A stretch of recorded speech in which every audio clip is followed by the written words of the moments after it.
दोन्ही सेना संपून छत्रपती संभाजीनगर भाजपमय करू, शिरसाटांचे विरोधक राजू शिंदे भाजपत परतले. स्थानिक स्वराज्य संस्थांच्या निवडणुकीच्या तोंडावर छत्रपती संभाजीनगर शहरात मोठा राजकीय उलटफेर झाला आहे.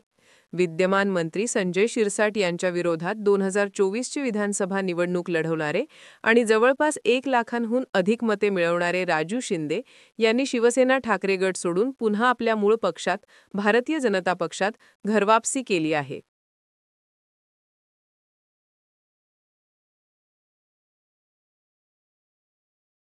नेतृत्वाखाली आज आपण पक्ष प्रवेश करतोय, घरवापसी करतोय. यांच्या सर्वांचं मी मनापासून आभार व्यक्त करतो की पुन्हा एकदा साहेब आम्हाला तुम्ही पक्षामध्ये सोबत घेतलं. आम्ही पहिल्यापासून भारतीय जनता पार्टीचेच कार्यकर्ते आहोत आणि याच्या पुढे सुद्धा राहू. थोडा मधला टेक्निकल प्रॉब्लेम झाल्यामुळे काही अडचणीमुळे आम्ही तिकडे गेलो होतो, पण भारतीय जनता पार्टीवरती नाराज होऊन नाही गेलो साहेब. आम्ही कधी भारतीय जनता पार्टीच्या बस आम्ही कधी परतना केली नाही आणि करणारही नाही साहेब.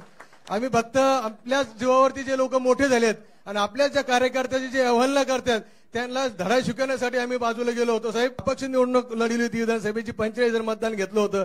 यावेळेस मी 1,06,000 मतदान घेतलं. ठीक आहे, थोडी काही झालं असेल, पण यानंतर भारतीय जनता पार्टी कधी सोडणार नाही.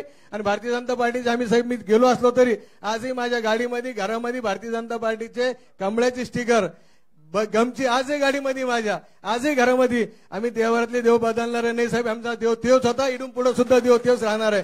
म्हणून आपण आणि मी साहेबांना सुद्धा सांगितलं की जेव्हा तुमचं मन पूर्ण समाधान होईल त्या दिवशी मला जबाबदार द्या, तोपर्यंत मला जबाबदार देऊ नका. आणि सर्व काम एक जरी माणूस तुम्हाला सांगितलं राजू शिंदे तुमच्या विरोधात काही केलं असेल साहेब, त्या दिवशी मला घराच्या बाहेर हाकलून द्या. एवढंच मी आपल्या सगळ्यांना शब्द देतो.